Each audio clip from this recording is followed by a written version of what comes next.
conviction that, you know, get a little rope, make some money, a little bit further rope, get a little bit more money. So the other thing about entrepreneurship is crawl, walk, run.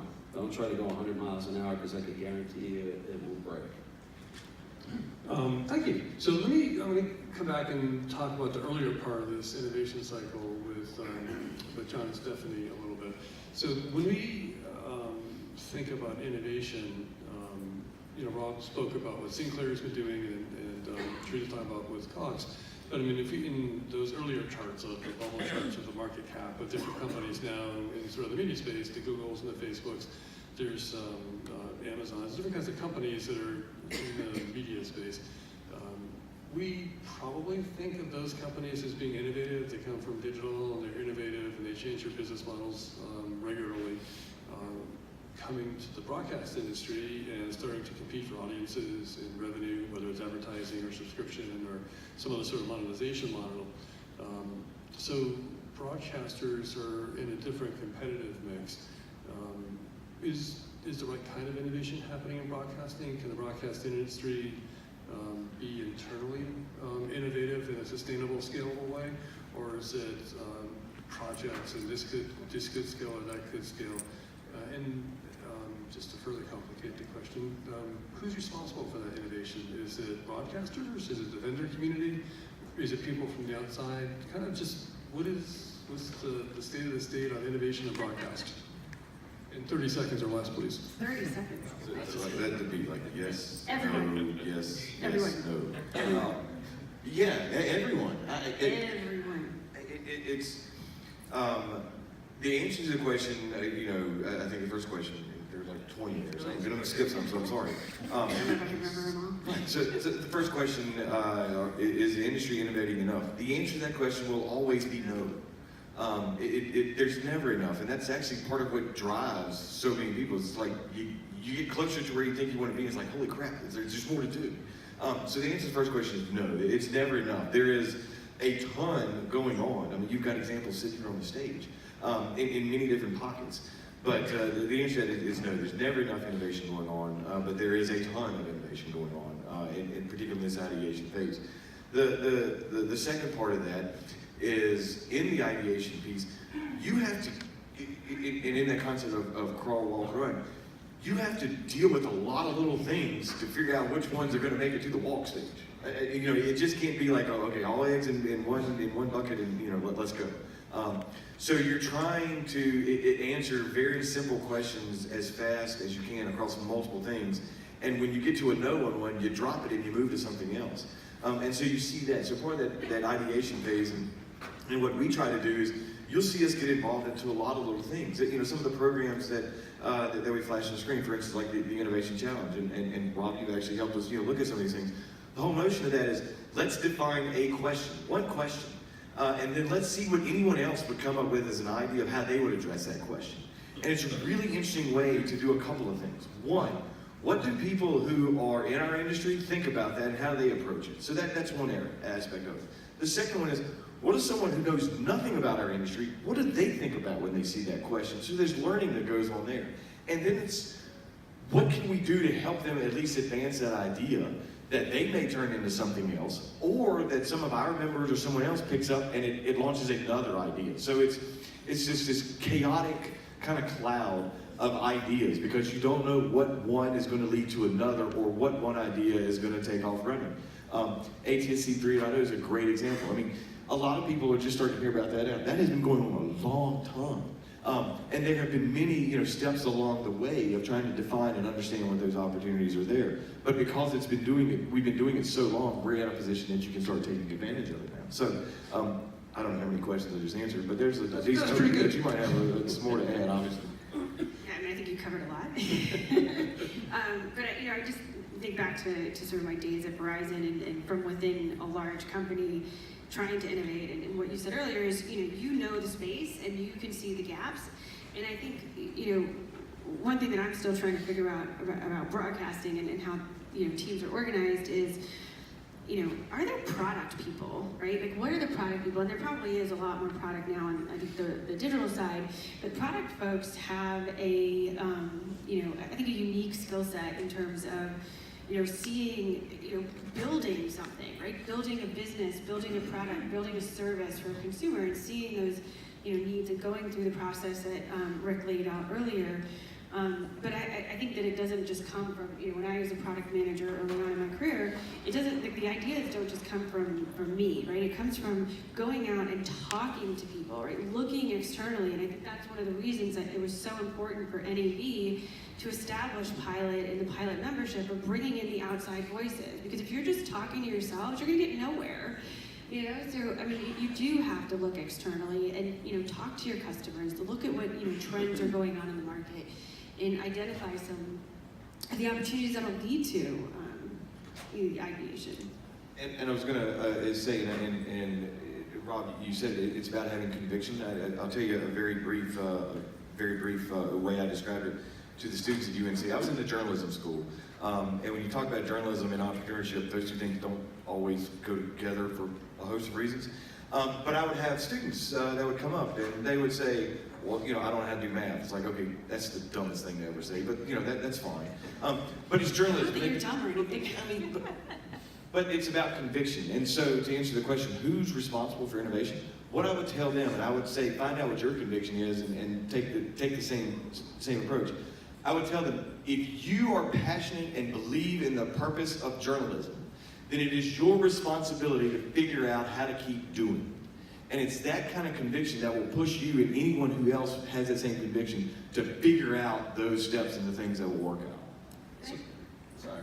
I know I wasn't part of it, but the first thing you have to define is, don't put yourself in a box or you broadcast, right?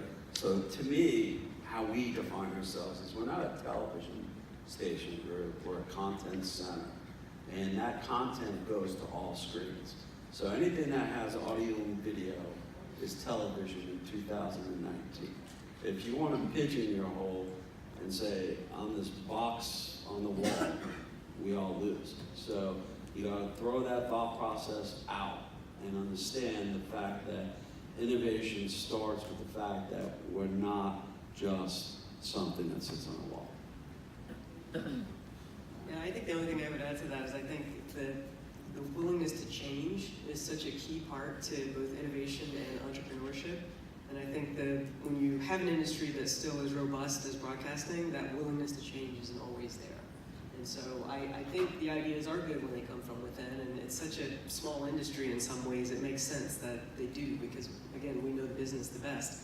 But that holding on to the way things have always been, I think has hurt us from moving as fast as we could. And so having new companies come in and be willing to challenge some of those things that have always been done a certain way, I think that's also a really good add to the mix. And when you go back to John's statement on journalism, there's a book out called Frenemies. And when we just don't wall off, okay, I'm Sinclair, and here's Gray, and here's Nexstar. And when the frenemies ideate together, and that's what ATSC 3.0 is, that's where the innovation comes from, with everybody sharing. Smart people come from a different lens, but when you combine all those different lenses, you have innovation. I was going to do this slide. I forget this young girl's name, but you may know the story. She's 12 years old, and to John's kind of challenge to your college students when you're doing this, she's 12 years old, and she has a passion for journalism. I think it's the Orange Street News or something. And so she's got an online newsletter.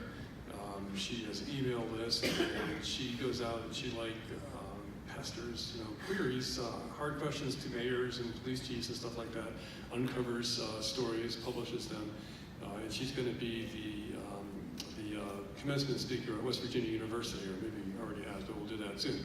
And so I was going to put that slide up, what's the future of innovation in broadcasting, and click, if you haven't hired this 12-year-old girl, you may want to go figure out how to get a hold of her. Because she's, speaks to, has passion, has a vision, and figures it out. Her father is a journalist, so, she has some kind of leg up in the world, but it's like, wow, I mean, how do you model that and bring that into an industry? But Shereen, I want to go back. I mean, you mentioned that word change, and that's definitely something I wanted to explore with you. So you've, within the so you've got these big successful media companies who have seen it with Yellow Pages, who have seen it with newspapers. It's like, we're too big to fail, or We can't risk, the company on that 5% part of our revenue stream and over-resource that, over-prioritize it. We have to protect the mothership. We have quarterly earning calls. I mean, it's a lot of responsibilities for a public company. But even a private company is beholden to, some performance. So coming with an idea up through a traditional media company like a Cox, it survives that process, through some determination, you, Brad, and then the rest of your team, and it survives various trials and tribulations, comes out to the real world, and it's like, wow, I guess our fight has really almost just begun. We're coming into an industry that doesn't see the pain point we see. And so you took the initiative to do some research around change and then agility. What motivated you to do that and try to change an industry, and how's that going? It's going. So, we wanted to raise awareness to this aspect of it because, we have conversations, other vendors come in and have conversations about automation, what it is, what it isn't. And I think there's still a massive amount of confusion on what we're all trying to do and kind of what the differences are and all that. The studies were really kind of stating the obvious when you look back at it. Everyone knows that automation is coming. Most people think it's inevitable. Most people think it will make things better, but no one wants it to happen on their watch. And so it's really kind of striking when you read it. I mean, it's like this counterbalance between, yes, we think it has benefits, and at the same time, I'm very fearful of what it means to me personally. And so a lot of it was really just to kind of ferret that out in the conversation and make sure that people knew that this isn't just about technology. Some of this is about people having to change the way they work and people accepting a new way of doing things. The number of conversations we have with people where they want to know, well, where are the efficiencies, and then they also want to know, well, they want to say, I don't want anything to change. And it's like, well, those two things are, in competition with each other. If you want there to be efficiencies, by definition, you want something to change, but they don't. It's like, no, I want to do things exactly the same way I do it today, but you must make me more efficient. And I'm going, I don't know what you want me to do here. So, it is a challenge. It is a challenge, but and I'm, sound like I'm letting myself off the hook. I'm not letting myself off the hook. Certainly, we've gotten a ton of stuff wrong along the way. I think this idea of crawl, walk, run is really an important one, and it's one that gets lost sometimes when you're dealing with an industry that is sort of as big and powerful as the one that we play in. You want to go big right away and show that you're the one that's winning and you're the one that's scaling before you've necessarily perfected all of the pain points and all of that. It's interesting. So, I'm not from the broadcast industry, but I look at it's almost really cool that you guys have stations that you can test and learn on, right? Like, you don't have to deploy it to the entire coverage of the United States all at once, right? Like, you can test. To be clear, they weren't happy about it. Our very first station was the Tulsa station for Cox. You're gonna be your guinea pig? They were not happy about it, and we applaud them. I applaud all of the folks that have gone through the painful process of figuring this out with us. It's not an easy thing to do, and I still think there's a ton of confusion in the marketplace. But a lot of it is about change. So much of it is about just how much are we willing to do, how soon. And so we tried to go way too far with the first version. We brought it back, and now we're sort of crawling and meeting people where they are, and eventually we'll get to a place that I think is a happy medium where you're serving towards the future and being able to sell your inventory across all these different ways that someone wants to consume your content in a more data-driven, more efficient way, and in a way that lets sellers sell. That's really what this is about. But yeah, it's definitely not there yet. We're still in that. You're saying you went too far, so I'm going to just play with that concept for a minute. So part of the mission of the entrepreneur or whoever is playing that role in the company is to push.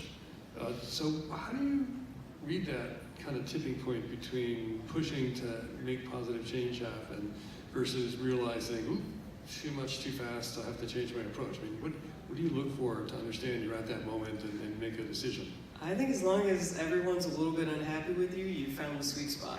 So, if anybody's too happy with you, you didn't push hard enough. Exactly right. Yeah. So people rarely say, rarely say, please change me entirely. Change is, in theory, I love change. It's great. Just not me, please. John needs to change. I'm okay.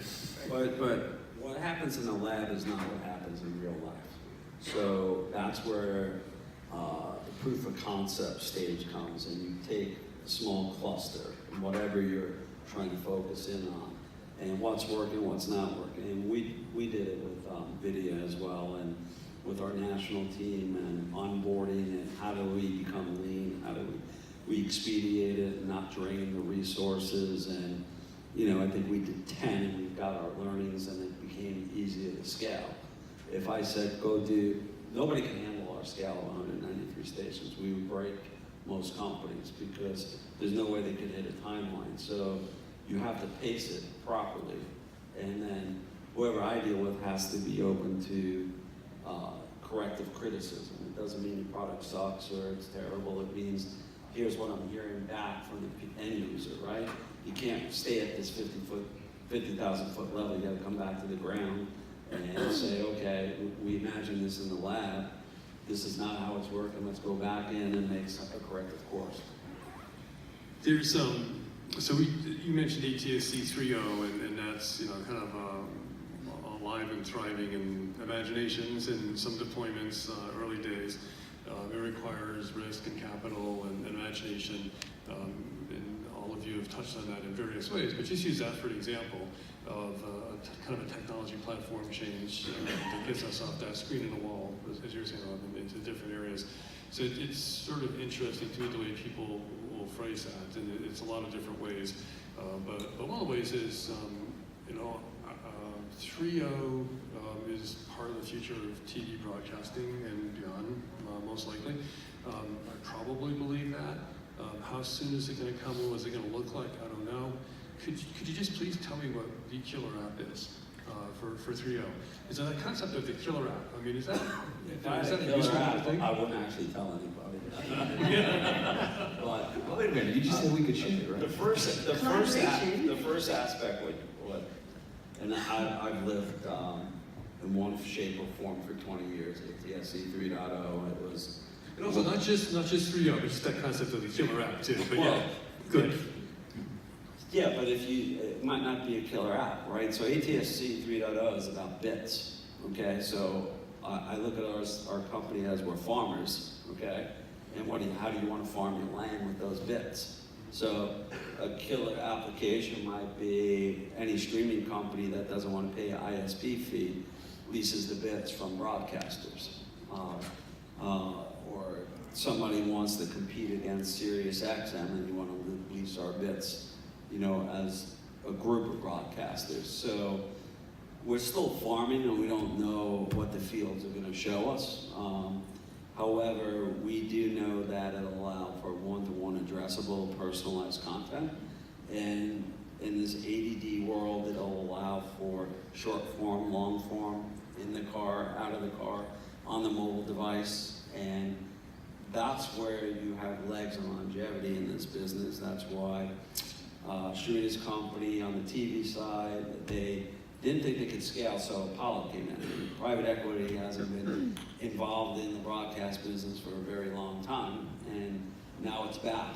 Why? Because we still have a robust distribution channel, and it will remain that way. We might shrink as owners, but the people that have the stomach to innovate will stick around because we have our convictions that will always be relevant. We won't be the same look, the same feel, but we're pliable enough to adapt. Yeah. So, I want to play a little bit more of that killer app concept. Is that a useful construct to think about? When I come to you, John, and Stephanie, since you deal more earlier stage, more frequently with some of these concepts. So, John, you spoke about passion, and is this something you want to have happen, and you're going to commit to it? You didn't use that phrase killer app. It's like passion. And do you have to do this? Can you stop yourself from doing it? If not, go ahead and do it. And then Stephanie, would you be gracious enough to speak to my classes? You say to the students, if you have an idea that's not connected to a pain point that's validated, it's lab work. It's not real world work. So the notion of like killer app, I just hear that a lot with people. It's like, what's a killer app? It's like, please, give me the answer so I don't have to do all the thinking and hard work. It's like, it doesn't really work like that. But so kind of killer app versus the passion, and you need to do it, the killer app versus the pain point. If somebody comes to you talking about killer app, do you feel passion? Do you feel like they understand the pain point?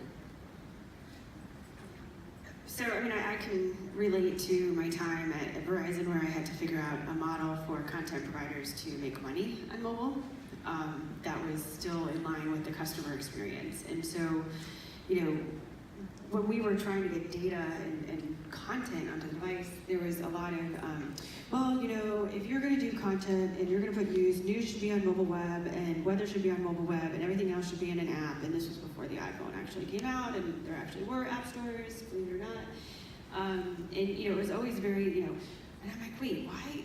I don't understand that. Like, if I'm a consumer, maybe I want my news on mobile web, and maybe I want my news on an app too. Like, why can't I get it wherever I want to get it? And so I think you know, just questioning things may lead, you know, news wasn't the killer app to get people using, you know, their devices. And I wouldn't even say sports scores were the killer app to get, you know, people using devices. But they're each reaching different people with different passions and preferences. And I think you have to have that point of view of the consumer and habits and what habits you're trying to cultivate or uncover as you look at new opportunities, right? I don't know if that quite answers your question, but yeah, and I can tell you, let me tell you, launching something in a big company takes a hell of a lot of perseverance, and I had to fight that battle. Like, no, I want to put this app on Brew, and I'm going to put it on mobile web, and yeah. There isn't a really, when I sit back, and I run a venture fund as well for the company, and I'm not looking for a killer app because you have to continue to ideate. 18 months ago, 24 months ago, it was all about vice, right? Vice, okay? Valuation has dropped, right? Because eventually you have to monetize. So the ideation has to have an end goal of, I don't want to be bought. Okay, we went through a whole series of, when people were pitching me products, I'd be like, how are you going to monetize? How to get your path to profitability? They didn't. They wanted to be bought.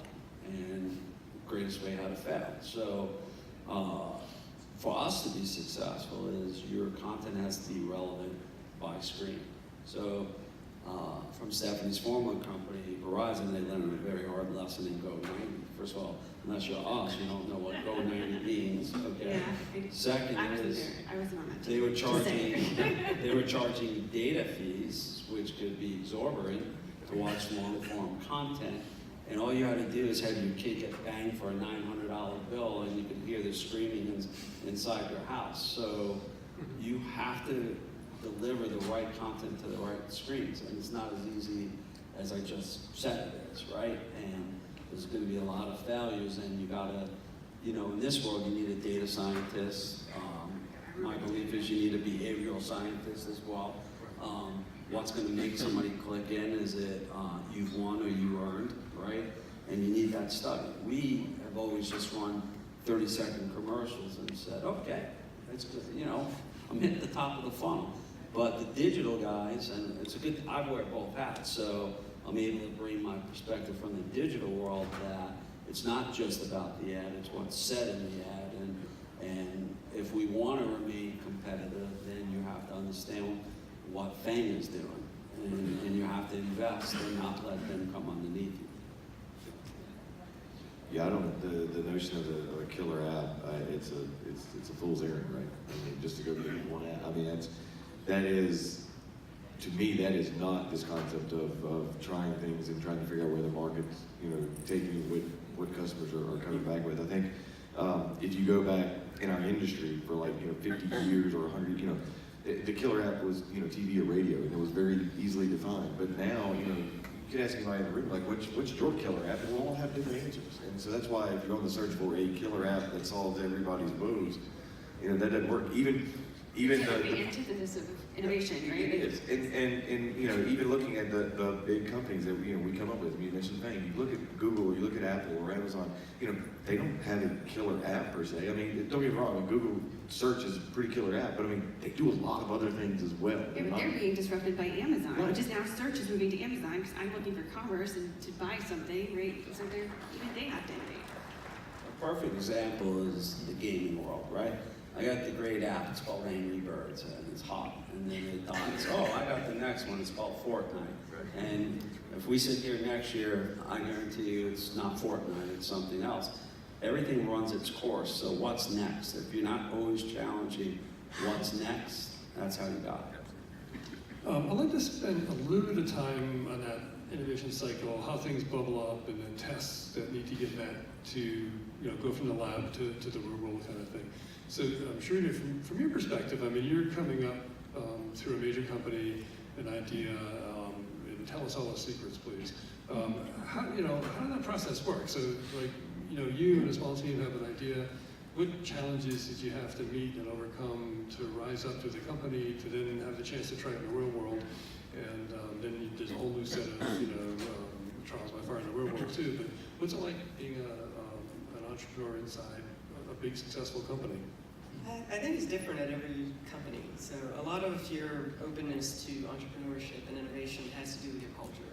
And we're lucky in that Cox is an innovative company. I mean, they started in newspapers, they got into radio, they got into TV, they got into auto auctions, digital, auto trader, it goes on and on. So it's a company that over the course of time realized you've got to change to stay relevant.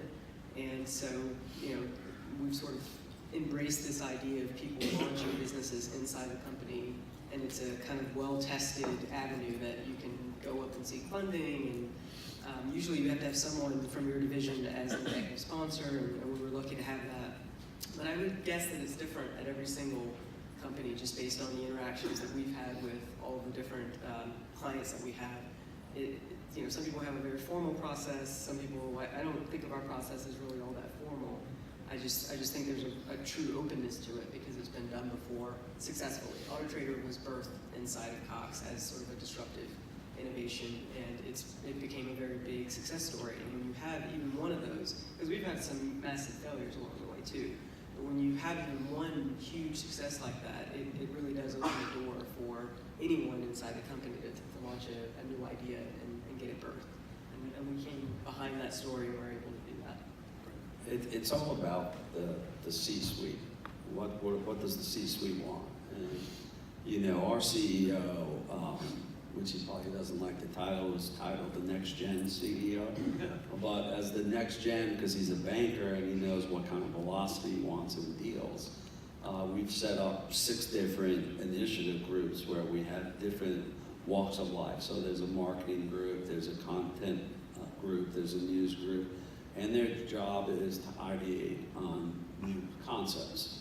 And then it comes to an executive committee where there's 5 of us that will then flush it out from the financial to the scalability. But we have many people involved, so we have not 4 or 5 people doing the innovation. So we have our top brain trust cross-marketed to different disciplines so they can learn different disciplines. And that's how we ideate, but it starts with our CEO who wants that velocity.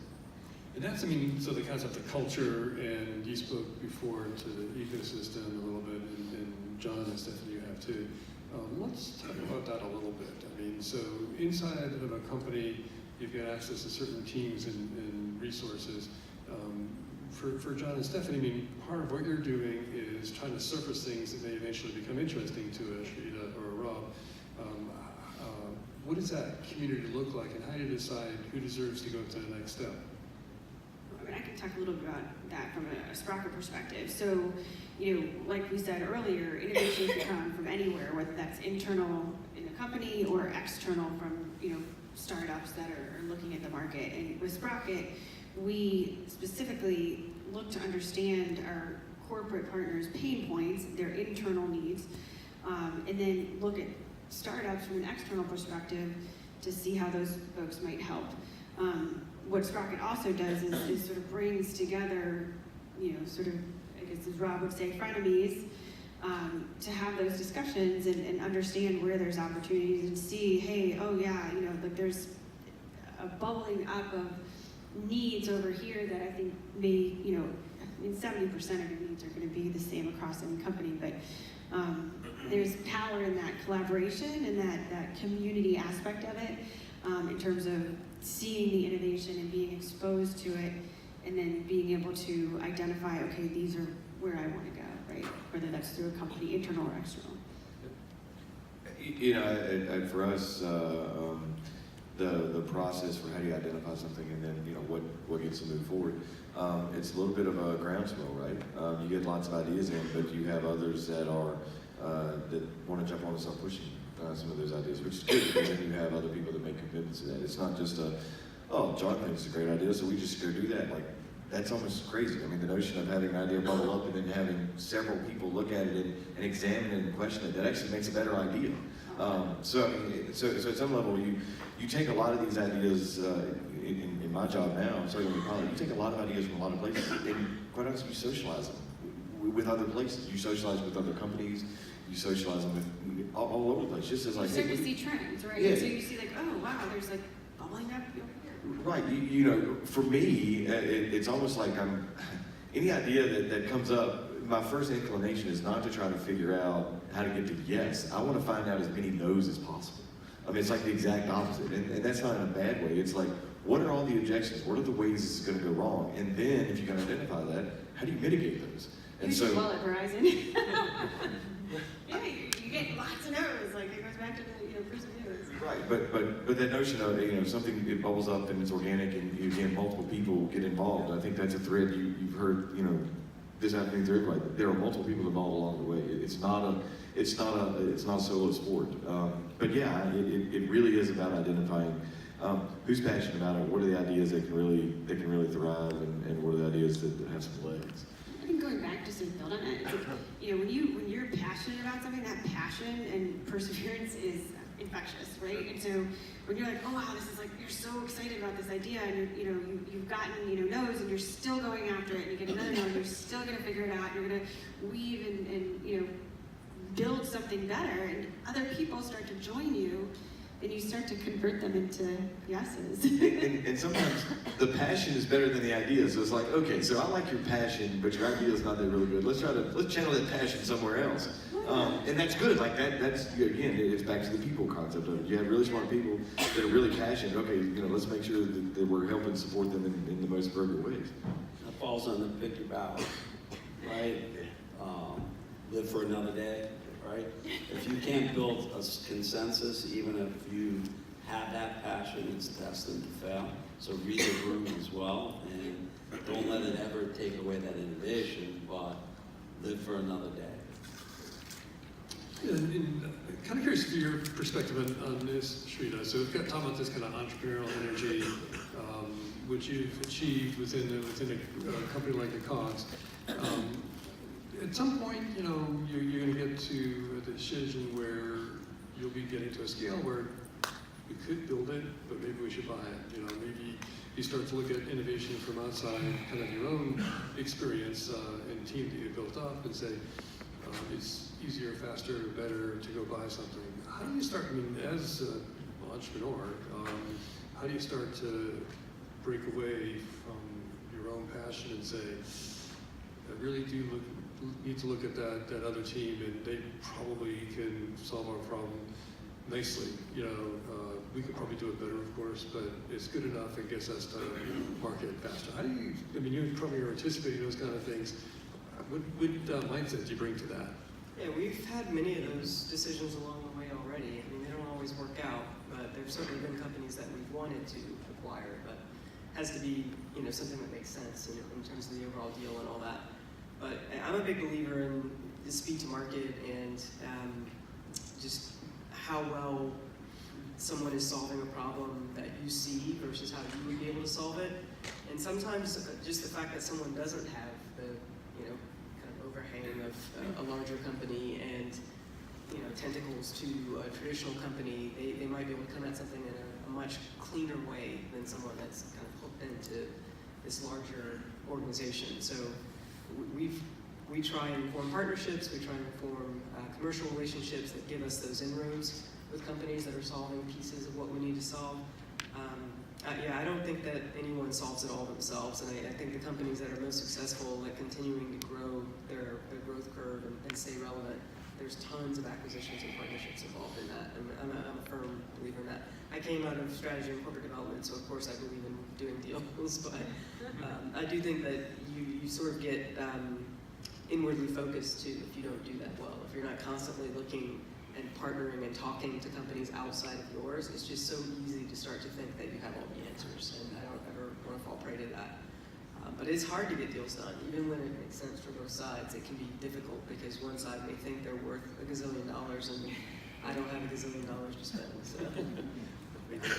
And Rob, I know that, so you spoke to the fact that you're playing the role of a venture funder. I mean, you do acquisitions, you've got a venture fund, and you also do kind of, I guess, tuck-in acquisitions or different kinds of acquisitions.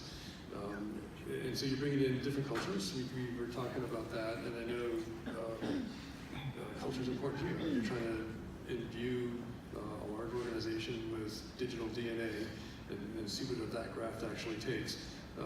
So kind of outside looking in, bringing in new acquisitions, how do they fit in the context of the human resources you have now, and trying to change that culture from within while bringing in new culture from without. Fun job, right? Yeah, it's fun. We don't bring them in, we keep them out so we don't lose the innovative spirit. And we give them the resources of HR and finance, but we don't want it to be form over function.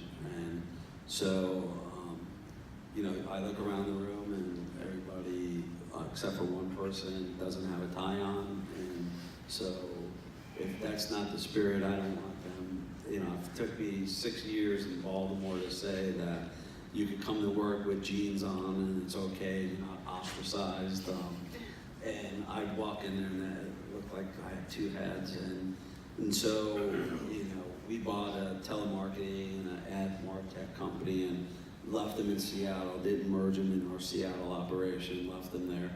I have oversight with a couple other gentlemen of it, but we want them to keep ideating. We bought them for that reason. So, and then our philosophy typically is not to buy something wholesale unless it's a tremendous deal. It's to invest and help scale that company because too many of them go out of business. So I'd rather find our learnings without, I don't want to go into the board meeting and say, I just blew $20 million, right? I'd rather say, we'll take B, seed money or A round money and take a risk, but given that company a commercial deal, we expedite their revenues so we win on both sides. So actually, the clock I've just noticed has been ticking down. One question we want to be sure we have a chance to pay a little bit of attention to is one of the curses of people like yourselves is that you can't help but have a ton of great ideas. How do you pick which one to follow? And let me ask the question this way. You're all kind of committed to doing a bunch of different things. What's one thing relevant to our talking about entrepreneurship and broadcasting that you really wish you could do, but you just can't quite justify it, and you hope somebody else does it? I'm living the dream, or the nightmare, take your pick. I think that the velocity in my brain is at capacity, so there's nothing that I cannot possibly dream of, is we're working to take friction out of the buy-sell side on the national side. We're converting on the local side from generalists to specialists. We are innovating with ATSC 3.0. We've innovated with OTT. I'm sure there's something I'm missing, but I don't know if our organization has any more capacity because we've become a data-driven company, and I'm asking people to get way out of the norm and put them into a very uncomfortable position because I know their data better than they know their data, and we're trying to get them up to speed that I don't have to spoon feed them the data. Sharita, what's the next company you would like to start or would like to see started to be your perfect partner, for example? It'd be something totally different. I like environmental stuff. I want to have clean air, clean water. I worry about all the plastic that's in the ocean. So yeah, maybe I'm influenced in that regard because Cox actually has a whole vertical that's focused on conservation and that kind of stuff. But yeah, I'd love to do something that felt like it was making the world safer and better for all of us. Exactly. And so, Stephanie and John, I mean, you look at this from sort of a different angle. else, however you want to answer it, but I mean, what's the perfect proposal you would like to see, John or Stephanie? It's like, oh my gosh, yes, you're exactly who we want to see in Sprocket, or you sort of trying to get answer your question however you like. Yeah, when I look around, there's certainly lots of problems or challenges, opportunities. Yeah, I'm trying here. I mentioned a time at UNC's journalism school, and for me right now, a healthy and vibrant industry around journalism and informed democracy is pretty top of mind for me. And I don't necessarily know that there is a company that's going to solve that. But I think it will take a massive collaboration of many to do that. And so that is certainly a challenge and an opportunity that a lot of people are continuing to work together on. But that's on top of mind. I'd love to see a killer app that solves it. And I understand that, but I would take it if there was one. Excellent. I think all of the things that, well, that's not true, but Sprocket has a whole bunch of really amazing companies, and I'm not going to pick my favorite kid, but there's just so many that I might just, I get to do a lot of talking to entrepreneurs. I wish, I guess my killer app would be to be able to have just a ton of money to invest in female and underrepresented founders, to bring more diversity to the companies that get founded and funded, whether that's in the media space, the broadcast space, or any other space. That would be my killer app, I guess.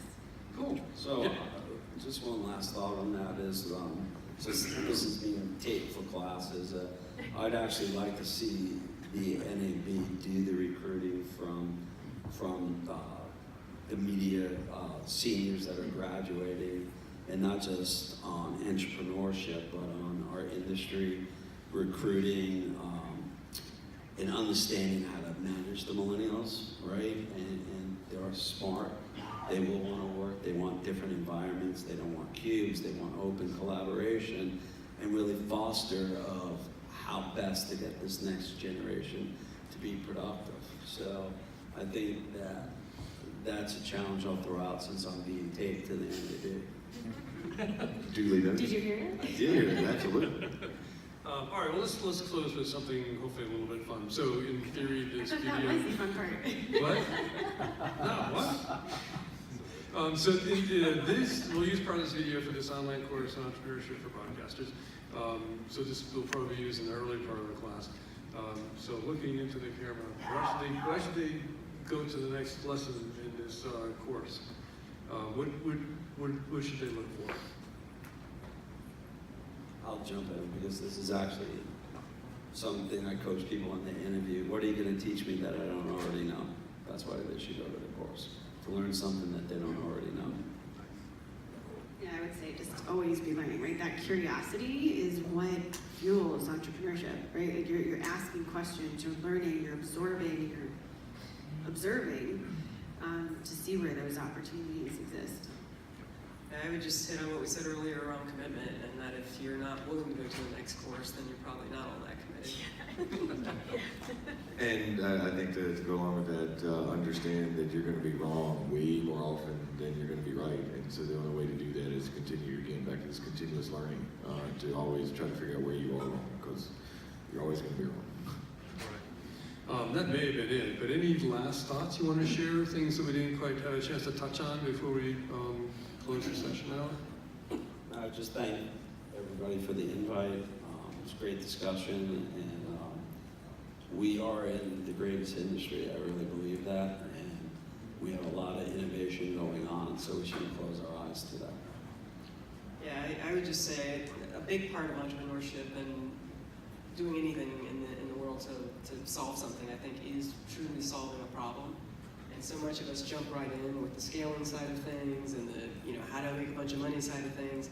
But it boils down to, are you really solving a need, and what is that need that you're solving, and how do you do that better than anybody else? So if you keep coming back to that, I think that's really the true North Star for any successful startup. That makes total sense. I was just going to echo what Rob said in terms of, coming from a different industry into broadcast. I have such a much greater appreciation for, one, how critical it is to our environment, and then two, how much innovation really is going on. I was really pleasantly surprised, and I think just over the 4 or 5 years I've been working with NAB and Sprocket, I've just seen so much more of it, and I think it's actually encouraging. It's fun. I mean, have fun. I mean, it comes with ups and downs, but it's fun. I joke with my boss from time to time about Sam. It's kind of like, take your work seriously, but not yourself. Have fun. Enjoy what you're doing. I mean, it's good work, and you are solving problems, and you are making a difference, and you're enjoying doing it. I mean, that's great. It's a great place to be. You guys have been terrific. Thank you very much. They have all had their arm twisted and agreed to help us with this course series as advisors, so we're going to get some really excellent input here. Please join me in thanking our awesome